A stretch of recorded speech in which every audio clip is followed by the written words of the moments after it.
Bonjour, je suis Corinne, porteuse de lumière et passionnée de spiritualité.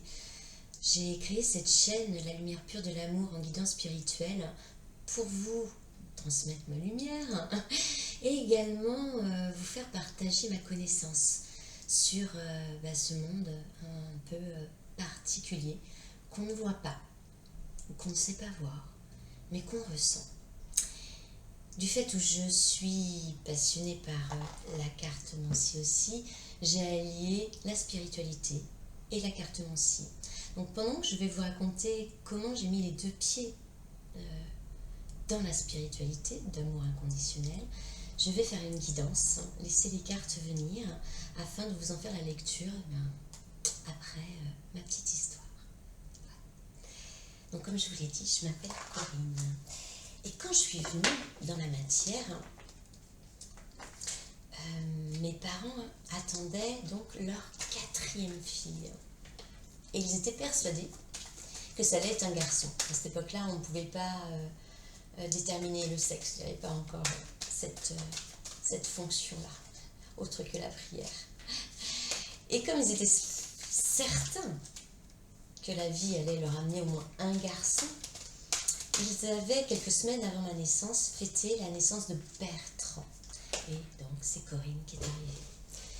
Ils ont été forcément extrêmement déçus, mais ils se sont vite rattrapés. Ils m'ont donné suffisamment d'amour pour que je puisse être la personne que je suis aujourd'hui et transmettre ce que j'ai appris de ma vie.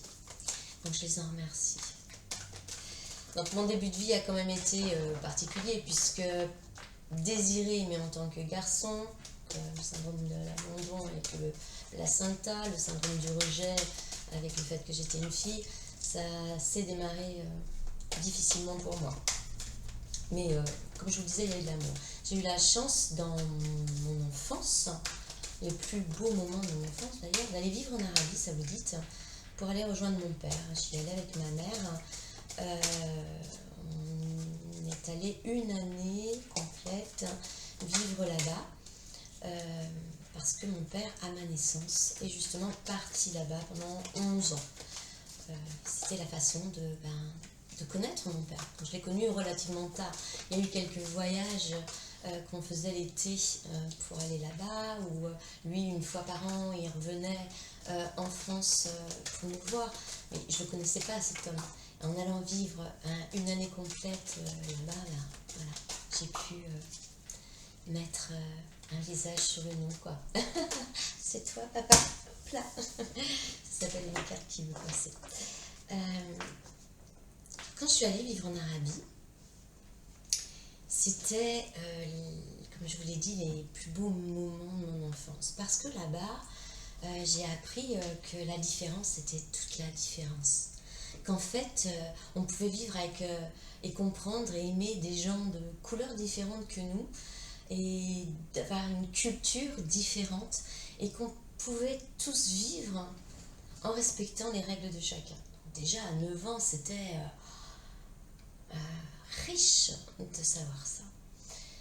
Là-bas, c'était la liberté. Moi, j'étais une vraie petite sauvage, j'étais toujours pieds nus, en maillot de bain, quand on était dans notre village, le village gaulois, parce que c'était rond, toutes les maisons étaient faites comme dans le village gaulois d'Astérix et d'Obélix. Et je me souviens que, par exemple, il y avait des dattiers à l'entrée du village et qu'on montait pieds nus pour aller chercher notre 4 heures, quoi. Qui a vécu ça? C'était très riche. Au niveau de l'école, c'était pas ça du tout, parce que quand je suis revenue, je savais ni lire ni écrire, donc voilà. Donc, très belle vie là-bas, mais pas assez longtemps pour moi. Retour en France, où là, je fais connaissance avec la méchanceté, parce que du fait où j'étais toute noiraude de peau, et que je revenais d'Arabie Saoudite, on m'appelait la bougnoule. Donc j'étais à cette époque-là en CE2, je crois, ou CM1. Donc entrer en la matière et poursuite dans la matière relativement difficile. Je savais que mon parcours allait être waouh, assez costaud. la vie s'est poursuivie, sauf que mon adolescence est très très mal passée, du fait où j'étais pas à ma place, hein, j'avais l'impression de ne pas être dans mon monde. Donc j'étais une révoltée, on va résumer à ça, une révoltée. Je pense que tous ceux qui m'ont connue vont bien reconnaître juste dans ce mot-là. Et à 14 ans, j'avais plus de raison de vivre, donc je me suis raccrochée au fait où ma mission de vie était d'avoir des enfants. À 14 ans, je voulais 5 enfants, dont des jumeaux. Étonnant. Et je savais que peu importe l'âge à laquelle j'allais avoir cette chance, quand la petite âme aura choisi de venir dans son petit nid d'hirondelle, il sera forcément accueilli avec amour. Sauf que, à 19 ans, j'ai eu une très grave maladie, j'ai demandé une opération. Et à 19 ans, et à mon réveil, le chirurgien, accompagné de ma mère, m'a annoncé que je ne pourrais jamais avoir d'enfant. Étonnamment, je n'ai jamais voulu y croire. J'ai dit à ma mère, je ne veux jamais en entendre parler. J'aurai des enfants, je le sais. C'était viscéral, je savais que j'allais avoir des enfants. Ça venait d'un chirurgien, on est tout à fait d'accord, ils n'annoncent pas ce genre de choses, surtout à une gamine de 19 ans, sans être sûre du problème, quoi. Pour moi, je l'ai pris comme quelque chose qui n'était pas possible d'imaginer. Et j'ai eu bien raison, car 2 ans après, à 21 ans, je me suis retrouvée avec un petit bébé dans le ventre, quoi. Que j'ai appelé Miracle. Il ne s'appelle pas Miracle. Mais pour moi, c'était un miracle. Ah oui, on m'avait annoncé de source sûre que je n'aurais jamais d'enfant. J'ai refusé de croire en cela.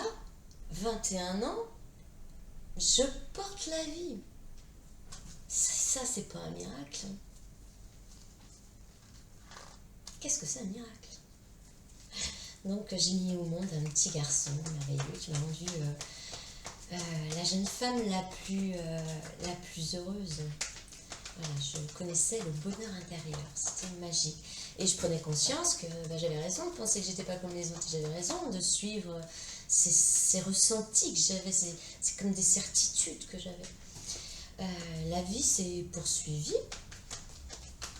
Et et en 1999, à l'âge de 35 ans,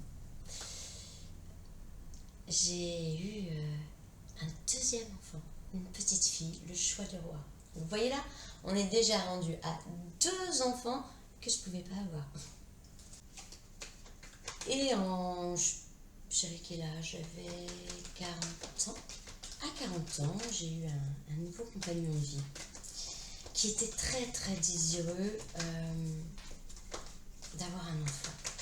C'était vraiment son rêve le plus cher. Sauf que moi, j'étais déjà en préménopause. Donc, comme nous avait dit l'obstétricien qui me suivait, ça va être difficile.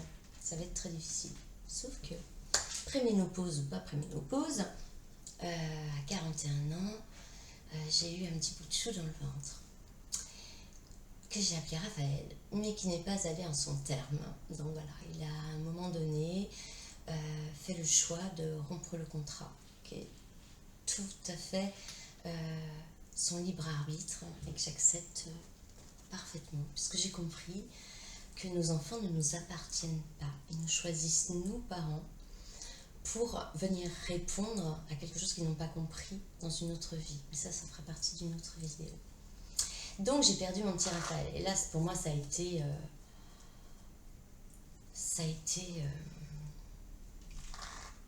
ciel qui me tombait sur la tête. Parce que comme je me sentais bénie des dieux, ça ne pouvait pas m'arriver. C'était pas possible. Et si? Donc il a fallu que je remette toutes mes convictions en cause. Et ça, c'est quelque chose qu'on doit faire tout au long de sa vie. Remettre toujours ses convictions en cause. Il m'a fallu du temps pour accepter cela. Et ce que j'ai fait, c'est que j'ai occulté cet enfant. Pourtant, quand il était dans mon ventre, dès la première seconde, j'ai su que j'avais de la vie en moi. Je l'ai aimé, mais alors, comme tous les autres. Mais le fait de le perdre, et pour ne pas rester dans la tristesse, au lieu de gérer cette émotion de tristesse, j'ai préféré me mettre la tête dans le sol et le cul en l'air, ce qui a été de toute façon ma ligne de conduite toute ma vie karmique. C'est fini, hein. Je vous rassure. Voilà, donc j'avais perdu mon petit Raphaël. Mon conjoint était, mais franchement, effondré. Et il a insisté pour qu'on essaye d'une autre façon. Donc l'obstétricien qui était spécialisé dans ce type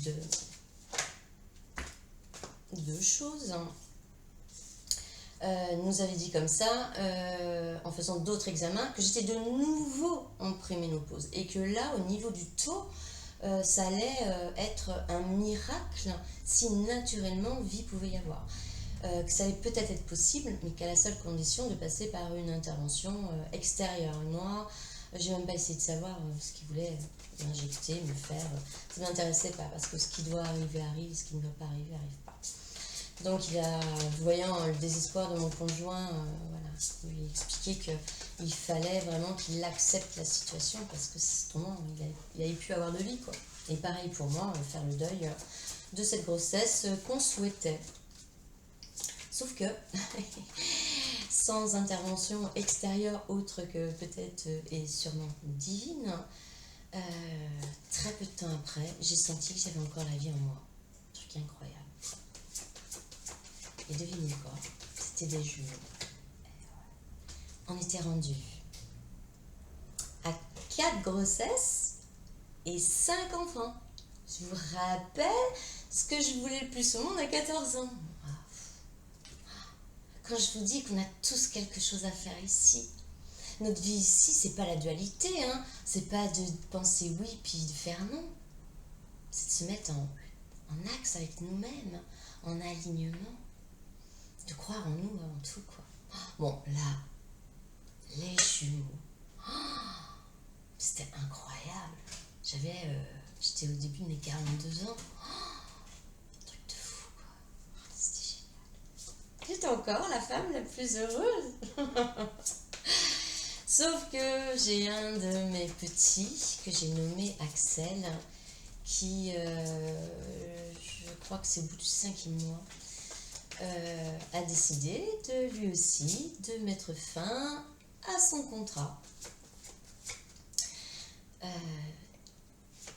Et il a fallu que je le garde jusqu'à la fin. C'est-à-dire, j'ai décidé, par rapport au risque que ça allait faire prendre si je le faisais enlever, prendre des risques à prendre pour celui qui était vivant.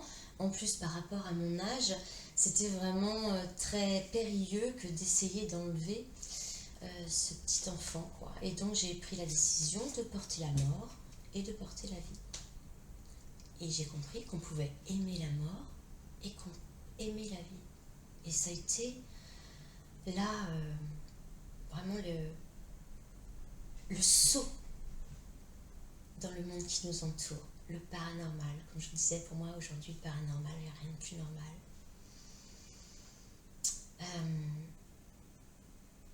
Ça a mis en vue pour moi que finalement la mort n'existait pas.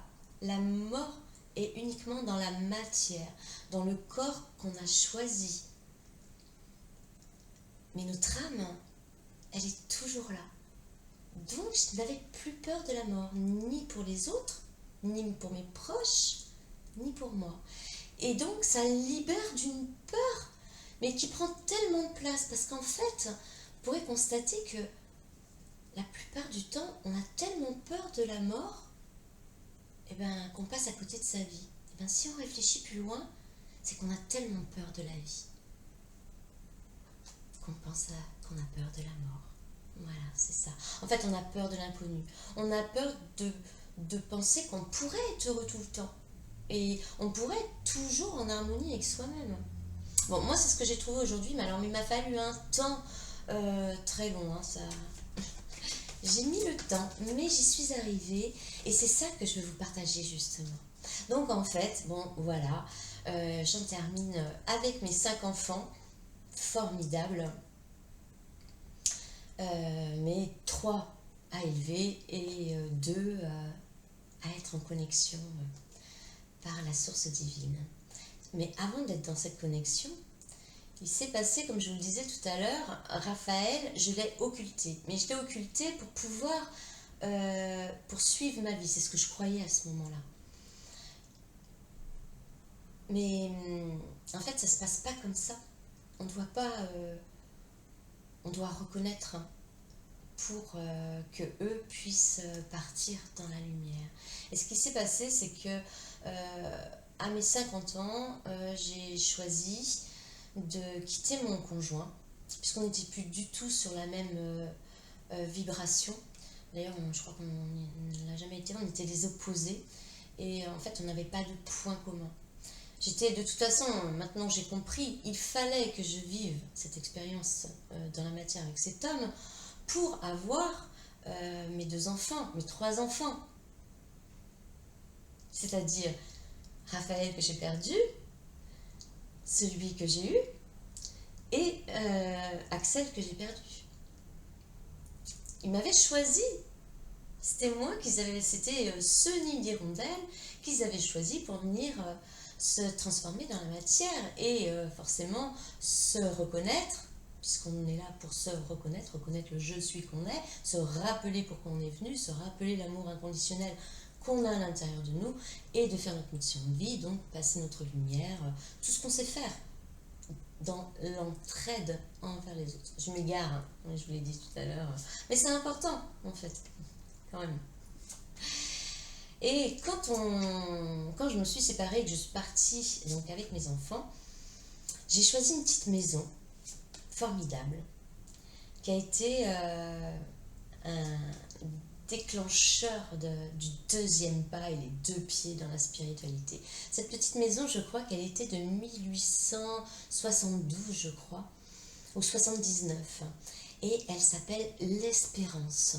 Donc voilà, c'était vraiment ce qu'il me fallait. Puisque avec mon conjoint, on n'était pas du tout sur la même longueur d'onde. Moi, j'étais dans l'ouverture du cœur et lui était plutôt dans... c'est quoi être égoïste, c'est pas penser à moi. Donc voilà, j'ai préféré partir. Et quand on est arrivé dans cette maison, où je pensais que ça allait être notre moment de repos, en fait non, ça a été le moment de l'accélération. C'est-à-dire que là-haut, la source a dit, je t'ai mis tellement de choses sur ta route que tu n'as pas voulu voir. Donc aujourd'hui, tu vas être obligé de voir. Et pour cela, eh ben, tout le monde dans la maison va être touché. Toi et tes 2 enfants. Tes 2 enfants et toi. Et à cette époque-là, ma fille adolescente allait très très mal. Ça, c'est ce qui commençait à l'obligation d'ouvrir les yeux. Elle allait tellement mal qu'elle descendait dans les abîmes, dans les ténèbres, elle était dans les méandres, et donc forcément, elle était dans la perte du goût de la vie. Tout parent ayant eu un enfant dans cet état-là, c'est exactement le sentiment, l'émotion que ça peut nous engendrer, nos parents. Et il a fallu à un moment donné ouvrir les yeux, donc étant très solitaire, étant déjà dans la spiritualité, hein, mais pas autant, j'avais encore jamais eu affaire vraiment aux entités autres que celles de mon père, hein, que j'ai envoyé dans la lumière à l'aide d'un homme formidable qui s'appelle Denis, d'ailleurs, qui m'a aidé pour ma fille. Je vais en parler dans quelques instants. Donc, afin d'aider ma fille à sortir de cela, et surtout de le comprendre, parce qu'on ne comprenait pas du tout ce qui se passait, quoi.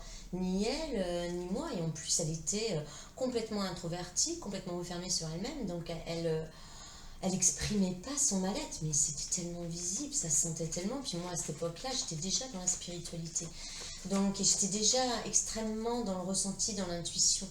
Donc, je me fermais les yeux sur certaines choses, hein, mais je les ouvrais sur d'autres. Et donc, en fait, étant très solitaire, hein, et évoluant seule, à un moment donné, il a fallu que je cherche de l'aide. Et j'ai trouvé une femme formidable qui s'appelle Laurence, qui est magnétiseuse, femme porteuse de lumière, qui est formidable.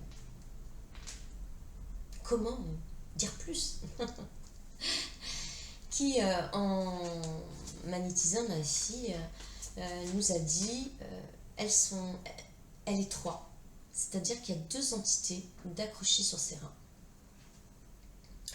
Donc ça nous a un peu affolés, mais il a bien fallu redescendre sur terre et accepter, eh bien, justement, cette chose incroyable qu'on a peut-être entendu parler ou pas. Elle m'a dirigée vers une personne excellente, dont je vous parlais juste avant, Denis, qui prend les énergies des morts et des vivants. Quand ma fille est allée avec moi le rencontrer pour savoir ce qui se passait, c'était quoi? C'était qui? Il s'est avéré que c'était mes deux enfants qui étaient accrochés à ses reins, Axel et Raphaël. Il a fallu donc procéder à leur envoi en lumière, dans la lumière, avec amour, pour libérer ma fille. Ça a été quelque chose de très fort. C'est là où j'ai compris que j'avais une force en moi qui allait être très difficile à ignorer. Parce qu'en fait, il a fallu que j'envoie mes deux enfants qui poussaient ma fille à la mort dans la lumière. Et on ne peut envoyer dans la lumière qu'avec l'amour inconditionnel. Ça vous fait grandir, je vous le garantis. Donc là, il y avait une chose qui était sûre, c'est que ce que je ne connaissais pas avant, c'est-à-dire les entités qui viennent vous chatouiller, ça faisait à ce moment-là partie de ma vie. Ça, forcément, en faisant ça, ça a libéré ma fille, ça lui a permis de revivre, de reprendre goût à la vie. Elle est passée par 1000 étapes, je ne vous le cache pas. C'était très long pour elle et très difficile, mais comme quoi, quand on vient dans la matière et qu'on supporte, on arrive à surmonter, à survoler toutes les difficultés qu'on s'est imposées, parce qu'on est dans une pièce de théâtre et chaque acte, entre guillemets, qu'on vit, est celui qu'on a écrit pour nous faire grandir. On y reviendra. Donc l'important, c'était qu'elle reprenne vie. Concernant Axel et Raphaël, j'avais planté dans le jardin, c'est cette petite maison qu'on avait à cette époque-là, l'Espérance, du temps où il était pas, où je ne savais pas qu'il était accroché au rein de ma fille, j'avais planté un petit framboisier. Et donc, Denis m'avait expliqué qu'il fallait que ce framboisier, je le déterre jusqu'à la dernière racine, que je le brise avec amour pour qu'il ne puisse plus faire de mal et que lui aussi, je le fasse partir dans la lumière. Chose que j'ai faite. Et étonnamment, quelques années après, il y a deux petits framboisiers qui ont poussé non loin de là, et l'un à côté de l'autre. Si vous cherchez des fois des signes, regardez, ça, ce n'est que signe. Donc là, j'étais vraiment dans l'éveil spirituel, et mes enfants aussi. Parce que ce que je ne vous ai pas raconté, c'est qu'avant de savoir que ces entités étaient Axel et Raphaël, avant d'avoir ce rendez-vous avec Denis, entre le passage dans les mains de Laurence et le passage dans les mains de Denis, il y a eu quand même quelques jours. Et ces jours-là ont été incroyables. Parce qu'avant, si vous voulez, Axel et Raphaël agissaient que sur Tiphaine. Mais là, comme ils avaient compris ils allaient être mettre au nu, parce qu'ils savent, ils ont cette faculté de savoir ce qui risquait de se passer, qu'ils allaient être mis au nu, puisque l'univers savait que j'avais rendez-vous avec Denis. Et eux savaient également que ça allait être le moment. Donc, ils se sont mis au nu de tous, c'est-à-dire de ceux qui vivaient dans cette maison-là. Et c'était Bon, ça pouvait être marrant, hein. À la limite, je pense qu'il valait mieux le prendre dans ce sens-là. Parce que les entités, si je peux vous donner un conseil, surtout quand vous savez qu'il y en a une qui est là, c'est de ne pas avoir peur. S'il n'y a pas la peur, elle ne s'accroche pas à vous. Elle est peut-être juste de passage. Elle a peut-être juste besoin de vous pour partir dans la lumière. Donc voilà, je m'égare encore. Je reviens à mes moutons.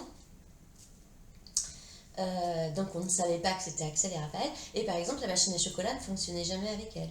Si elle essayait de faire son chocolat le matin, ça ne voulait pas fonctionner. Donc moi je passais, j'appuyais sur le bouton et bing, pour la télévision, c'était exactement la même chose. Pour son téléphone, elle pouvait être au téléphone où elle parlait de cela, de ce qu'on venait de découvrir, parce qu'elle non plus, elle ne savait pas qu'elle avait des entités accrochées à ses reins.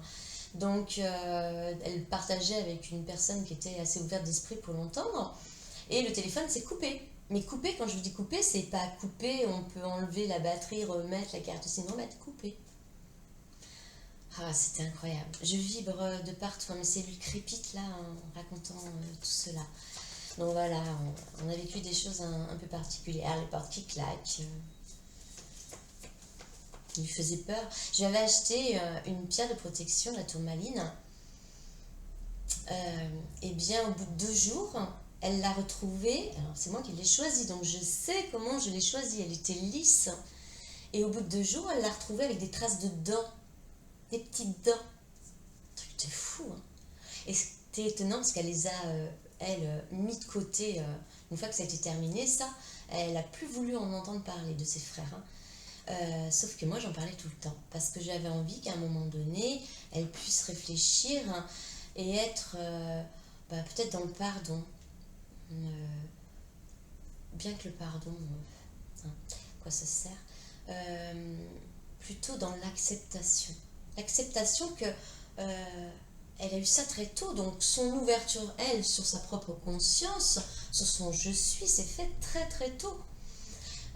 Donc voilà, moi je préférais ne pas les exclure de ma vie, puisque j'avais bien compris que si c'était accroché au rein de Tiphaine, c'est que tous les deux, j'avais joué, comme je vous l'ai dit, la tête d'un seul, le cul en l'air, je les avais occultés de ma vie. Parce qu'il faut savoir que avant de savoir tout ça, il y a beaucoup de savoir là-dedans, mais maintenant c'est de la connaissance.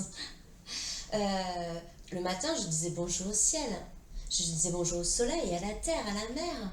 Je disais bonjour à mon père et je communiquais avec lui. Parce que j'ai eu la chance de l'envoyer également dans la lumière. Et je communiquais pas avec mes enfants. Je les avais oubliés. J'y pensais de temps en temps, bien sûr. Par exemple, quand j'en parlais naturellement à la maison. Mais je les incluais pas dans mon petit rituel du merci, encore une journée que vous m'accordez. Alors je vais la vivre avec intensité. Donc quand j'ai compris tout ça, forcément, je pense qu'en déterrant et en cassant le framboisier, je leur ai dit au revoir de cette vie dans la matière où je les avais occultés, et bonjour, hein, et de nouveau présents avec moi, du moins que moi je sois présente avec eux, parce qu'ils ont toujours été présents avec moi, et qu'on puisse faire qu'un. Et ça c'est fantastique. C'est l'espoir que je peux donner à toute maman qui a perdu un enfant, de pouvoir les rassurer. On est toujours en connexion avec eux. C'est nous qui nous fermons à cette possibilité, comme nous nous fermons à tout un tas de choses qui peuvent nous faire évoluer, hein. On a nos pensées limitantes, nos convictions, nos bagages génétiques, karmiques, et on ne veut pas les lâcher, quoi. Je m'égare encore. Et voilà donc comment j'ai mis les 2 pieds dans la spiritualité. Je me suis aperçue qu'il fallait que je mette par écrit tout ce que je pensais. Donc voilà, j'écrivais. Il y en a partout, dans mes livres. Mes enfants, quand je vais partir, ils sont curieux, ils vont en avoir des choses à lire. J'ai jamais eu d'initiation religieuse, mais je me suis aperçue dernièrement que j'avais cette connaissance. Et ça m'a paru incroyable. J'ai rencontré en 2014, 2015, Marie-Odile Sansou. Elle avait à cette époque-là une association sur La Rochelle avec une autre femme formidable, hein, qui porte sa lumière également, qui s'appelle Marie-Paul Moyon, qui a toujours son activité sur La Rochelle d'ailleurs, et qui faisait des conférences pour l'ouverture du je suis, pour la prise de conscience de l'être divin qu'on est. Et je me suis mise à aller à toutes ces conférences. J'avais eu cette information par ma magnétiseuse, Laurence, que je remercie. Et de là, j'ai compris, par exemple, en assistant à une conférence du docteur Charbonnier, anesthésiste à Bordeaux, qui explique, qui a fait un livre d'ailleurs merveilleux qui s'appelle « Comment expliquer la mort aux enfants et aux parents ». Et voilà. Et ça, franchement, c'est un livre à lire. Moi, je l'ai lu à mon petit dernier pour qu'il comprenne qu'effectivement, Axel était toujours avec lui. Et pour qu'il n'ait pas cette tristesse et qu'il comprenne. Et lui, il n'a jamais eu la tristesse, hein, parce que lui, il a toujours parlé tout seul. Il était, quand il était puni, qu'il était dans sa chambre, c'était l'enfant le plus heureux, parce qu'il n'était pas tout seul. Il était avec son frère jumeau. Donc il s'amusait vraiment très bien. C'est excellent quand je repense à tout ça. Avec toutes ces conférences et ces réunions, j'ai donc pu mettre des réponses à mes questions, à savoir si j'étais sur le bon chemin, si ce que je pensais c'était les bonnes choses. Ça m'a beaucoup aidé. Mais dernièrement, il y a quelques mois de ça, là ça a été l'apothéose pour moi. J'ai découvert sur YouTube les canalisations de Marie-Odile Sanso, que donc j'avais découvert quelques années plus tôt. Et elle canalise les fréquences divines. Alors je vous encourage vraiment à aller jouer les curieux. Si vous ne la connaissez pas déjà, vous allez avoir une grande surprise et vous allez apprendre tellement de choses. Soyez juste dans le non-jugement, parce que si ça ne vous parle pas, c'est pas grave. Comme elle vous l'indique, on poursuit le chemin. Mais si ça vous parle, vous allez grandir à vitesse grand V. Vraiment. C'est une très belle personne. Elle est entourée, en plus de tout un tas de personnes. Je parlerai d'Élodie tout à l'heure par rapport à son oracle, mais il y a également David pour l'astrologie. Enfin, bon, ils sont nombreux. Et ils sont, on va l'appeler la troupe de lumière, hein, qui égaye ma vie et qui m'a permis... Pardon. Et qui m'a permis de vraiment comprendre que j'avais tout à l'intérieur de moi. Tout ce que j'apprenais en écoutant, je le savais déjà. Ça a été très étonnant parce que je n'ai jamais eu d'éducation religieuse. Mon père était athée, ma mère était croyante mais non pratiquante. J'ai jamais, autre qu'avoir suivi ma nourrice tous les dimanches, et c'est peut-être là qui m'a mis en connexion aussi avec la source, mais je n'avais pas eu d'éducation religieuse. Et dans les canalisations qu'elle fait, Marie-Odile, j'entends des paroles de là-haut que j'emploie, que je pense, que je dis, que parmi les gens qui passent entre guillemets entre mes mains pour leur éveil spirituel, c'est des paroles que je leur ai dit, mais où j'ai été chercher ça? Et c'est pour ça que j'ai une foi inébranlable. Inébranlable. Elle est une foi en moi. J'ai compris que j'étais ma propre sécurité. C'est très important parce qu'en fait, en étant dans sa propre sécurité, on n'a plus besoin qu'on nous protège. Ouais, je vais faire plein de vidéos vous parlant de tout ça parce que c'est vraiment un sujet qui me passionne. Enfin, c'est tout un tas de sujets qui me passionnent. Donc voilà, j'ai fini de vous raconter comment j'ai fait à la dernière carte en plus, avec l'archange Michael, la lumière du milieu, merveilleux, l'ami de Dieu, pour vous dire ma petite histoire, comment je suis rentrée donc dans la spiritualité. Et aujourd'hui, je n'en ressortirai pas puisque c'est que de l'amour, hein. C'est que de l'amour. Alors, je vais passer à la guidance donc des messages de la source. On a avec le premier oracle qui s'appelle les messages des galets d'Élodie Labouie. Donc, regardez ce dessin qui est magnifique, j'adore. Élodie ramasse des galets, leur parle, ou c'est les galets qui lui parlent, ce serait peut-être ça aussi.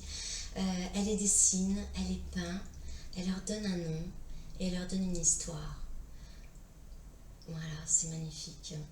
Donc, cette carte vous dit cellules, vous parle de vos cellules. Quand on a pris conscience parce que je ne sais pas si vous voyez bien. Quand on a pris conscience que notre corps ne fait qu'un avec nous, que c'est notre temple, c'est notre maison, comme Marie-Odile le dit, c'est notre voiture, ça nous amène d'un point A à un point B. Quand on a pris conscience qu'on ne fait qu'un, le corps, c'est pas simplement ce que ça reflète à l'extérieur. C'est toutes les cellules qui sont à l'intérieur. Ces cellules, quand elles sont toutes activées d'amour, de l'amour qu'on reçoit, de l'amour qu'on donne, elles crépitent. Et on peut en arriver à tout un tas de choses, comme à l'auto-guérison. Parce que quand on a mal quelque part, on peut envoyer toutes ces cellules pleines d'amour, aller soigner, moi ce qui m'est arrivé dernièrement aux gencives, aller soigner vos gencives. C'est pareil, ça fera partie d'autre chose, je m'égare. Mais ça fait partie des cellules. C'est aussi ce que cette carte veut dire. Quand vous laissez crépiter toutes vos cellules, quand vous les laissez se gorger de l'amour que vous avez en vous, de l'amour de vous, pour l'amour de votre prochain, vous passez votre lumière, vous n'êtes que lumière. Et donc déjà, de toute façon, vous allez voir, vous allez attirer des gens de lumière. On attire ce qu'on est. Voilà, c'est beau. Je vais vous lire ce qu'elle a marqué dessus. Ah, j'ai pas... Ici, j'ai pas... Alors, il y a un petit cœur au milieu. Je libère la puissance de la conscience solaire contenue à l'intérieur des noyaux de mes cellules. Je peux ainsi laisser rayonner l'amour inconditionnel dans l'humanité et diffuser les paillettes dorées du supramental dans la famille de la lucidité. Voilà. Quand on a compris l'être divin qu'on est, quand on a accepté de laisser la lumière se propager en nous, dans chacune de nos cellules, on n'en voit que de l'amour. Je vais le mettre là. Hop, ici, on va la regarder. Les messages de l'âme intuitive de Lisa Williams. Alors, on a la famille et nous avons la puissance. La famille va nous dire comme ça, tout cet amour qu'on a pour notre famille, nos amis, notre conjoint, les gens qui sont importants, avoir des rassemblements, pouvoir passer des moments joyeux, c'est-à-dire aussi partager tout ce qu'on a pu acquérir de cette lumière que nous avons en nous, de la partager dans notre famille, de façon à ce que même eux puissent la partager. Parce que notre but ici-bas est juste de comprendre l'amour qu'on est et de ne faire qu'un avec les autres. De partager. Moi, je partage aujourd'hui ma connaissance.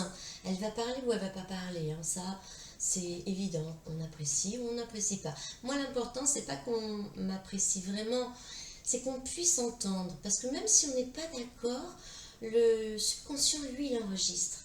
Et à un moment donné dans votre vie, il y a peut-être des choses qui vont revenir de cette vidéo. Voilà, et vous y reviendrez.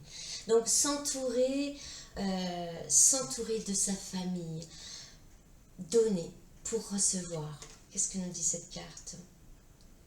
Les liens familiaux, l'union, le rassemblement, l'unité, l'amitié. Vous voyez, on y va, on y est, on ne fait qu'un. Et en deuxième carte, on a la puissance. C'est quelque part la force que vous avez en vous d'aller là où vous voulez aller, pour vous. Si vous avez décidé que vous êtes dans votre éveil spirituel et que vous êtes passionné par cette nouvelle vie, ayez la détermination d'aller au bout de ce désir de comprendre qui vous êtes. C'est la force, c'est la puissance. C'est aller dans la fermeté dans ses convictions, c'est avoir le courage, être fort. Être fort de comprendre l'être divin que vous êtes, de façon à être en harmonie avec les vôtres, avec votre famille d'âme, ici-bas, avec toutes ces personnes qui vous sont chères à votre cœur, et de partager. Parce qu'en fait, c'est en partageant qu'on peut recevoir. Et l'un ne va pas sans l'autre. Vous avez cette force en vous, vous avez cette puissance. Il faut juste y croire. Croire que vous êtes capable d'être le meilleur de vous-même. Avec l'oracle des hautes vibrations de Gina Blonson, on a, va écouter ton intuition. Elle t'apportera de toute façon la réponse. Sachant que l'intuition personnellement, j'en ai fait mon premier sens. On l'appelle le sixième sens. Non, moi je vais décider d'être autrement. J'écoute toujours mon intuition. Cette petite voix première qui vous fait être naturelle, qui vous fait avoir cette spontanéité. L'intuition, c'est votre enfant intérieur également. Tout est relié de toute façon. Tout est relié. Écoutez votre intuition. Ça vous apportera de l'abondance. Là, cette carte, elle nous dit l'abondance d'appel. Alors l'abondance, c'est quoi? L'abondance de savoir, l'abondance de connaissances, l'abondance d'amour, l'abondance de mon prochain, l'abondance financière. Ça peut être toutes sortes d'abondances. Si vous y croyez, ça peut être l'abondance spirituelle. Parce que pour connaître l'abondance, en fait, il faut être en alignement avec soi-même. Il faut comprendre qui on est. Être humainement ce que nous sommes spirituellement. Moi, j'ai un proverbe qui m'a suivi toute ma vie depuis enfant. Je crois depuis mes 9 ans, du jour où je l'ai entendu, je l'ai noté, et il est toujours resté avec moi. C'est « Ne fais pas à autrui ce que tu ne veux pas qu'on te fasse ». Ah ben là, votre vie, elle change. Hein. L'équilibre, une fois trouvé, sa lumière, une fois trouvée, l'équilibre, il peut arriver au fur et à mesure parce que la spiritualité, comme je le dis souvent, ça n'a aucune connotation religieuse, ce n'est que de l'amour. Donc, la spiritualité, elle arrive jour après jour, on évolue tous les jours. Tous les jours, il y a quelque chose qui se présente pour évoluer. Faut-il être dans le vouloir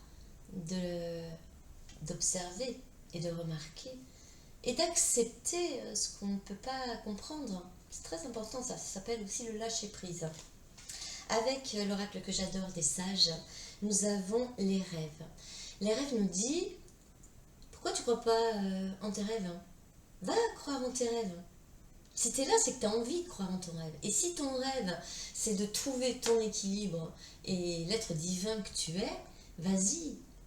Il faut y croire. Avance. Accepte de lâcher, comme je le disais tout à l'heure, tous tes bagages, toutes tes convictions, pour n'en faire que de nouvelles et qui vibrent avec toi-même. Cette carte a aussi le message, sois à l'écoute des rêves que tu as la nuit. Quand on rêve tous, hein, on s'en rappelle ou on ne s'en rappelle pas, mais nous rêvons. La période des rêves est le moment idéal pour tes guides, pour nos guides, je suis absolument concernée, est le moment idéal pour nos guides, nos anges, nos archanges, la source divine, de nous passer les messages. Parce que notre corps est au repos et notre mental est éteint. C'est le moment idéal pour la source et les êtres divins de passer ces messages. Et ça va aller vers des rêves. Alors même si on ne s'en rappelle pas, ils sont ancrés. Ça va revenir à un moment donné. Ça nous donne la direction, savoir si on est sur la bonne route. Et pensez que ce qui vous appelle un cauchemar, moi personnellement, ça m'arrive souvent avec mes amis qui m'appellent en me disant « Coco, j'ai fait un cauchemar ». À la fin, quand je lui explique comment moi je vois son cauchemar, on est plutôt sur l'avancée. Voilà. Toujours partir dans le positif. Toujours. Après, nous avons dans la mission de vie, Jenna Blonson, un peu d'humour te ferait du bien. Voilà. Il faut se détendre. Comme en allant avec des gens qui vibrent sur la même résonance que nous, la même fréquence, on se sent un peu nous-mêmes. Et l'humour, c'est aussi l'autodérision. Moi, je sais que je ris d'abord de moi-même avant de rire des autres. Le rire n'est pas une moquerie. Le rire, c'est l'enfant intérieur, c'est la spontanéité.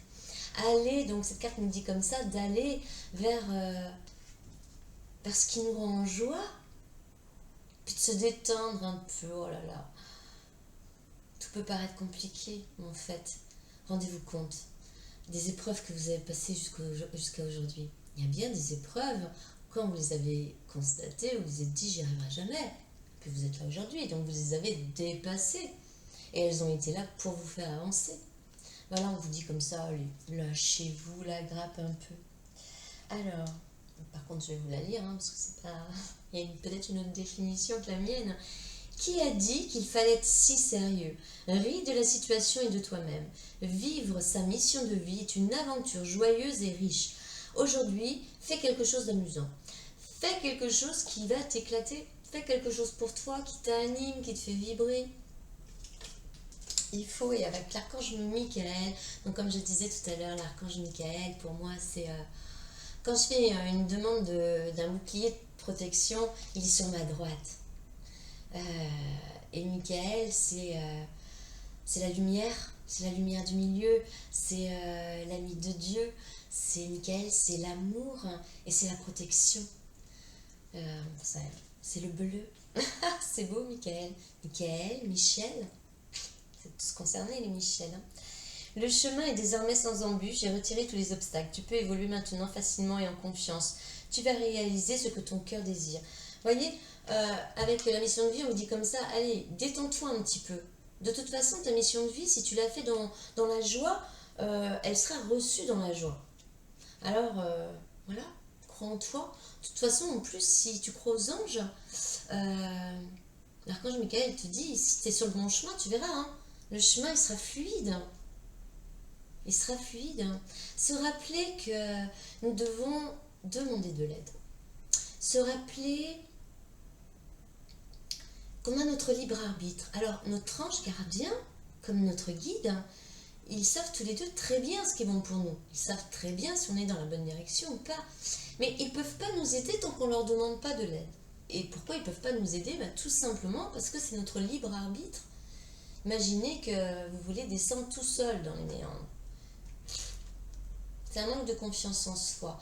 Et en fait, quand on n'a pas confiance en soi, on n'a pas confiance dans les autres. Et si on n'a pas confiance en soi, on n'a pas confiance non plus dans le monde invisible. Il y en a du monde dans le monde invisible. Hein.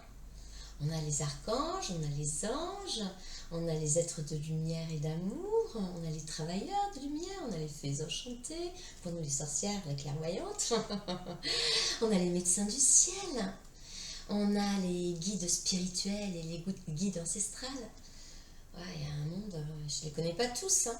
Moi, quand je fais mon petit rituel, si on peut dire, voilà, je passe bonjour à tout le monde. Il y a toute vie que sur Terre et dans le ciel, que je ne connais pas encore. Et toutes les vies que je connais, les minéraux, les végétaux, les aquatiques, les volatiles, les animaux, et puis nous, les humains. Et j'y inclus le monde angélique, parce que pour moi, voilà, ils sont tout le temps là. Tout le temps des signes. Moi, je fonctionne à la plume. J'adore la plume, j'adore les oiseaux. Comme par exemple, dernièrement, j'ai découvert le langage des oiseaux. On appelle ça plutôt la langue des oiseaux. C'est l'alchimie. Oh là là, moi je suis encore partie dans un truc là. Mais ça me passionne. Bon, voilà les amis. C'était ma première vidéo afin que vous puissiez faire connaissance avec moi. J'espère qu'elle vous a plu. J'espère que je ne vous ai pas saoulé. Et que je vous ai apporté quelques réponses sur des questions que vous vous posez. Si vous avez aimé, je vous en prie, likez. Vous pouvez aussi, donc, si vous le souhaitez, vous abonner. Comme ça, vous serez informé des prochaines vidéos qui, de toute façon, seront régulières parce que je n'ai pas envie de vous perdre. Et puis, moi qui ai mis beaucoup de temps à me décider à faire ce pas, d'être devant vous, j'avoue que j'ai carrément kiffé, quoi. Donc voilà, j'espère qu'il en est de même pour vous. Je vous envoie toute ma lumière et je vous dis une très bonne journée. Au revoir.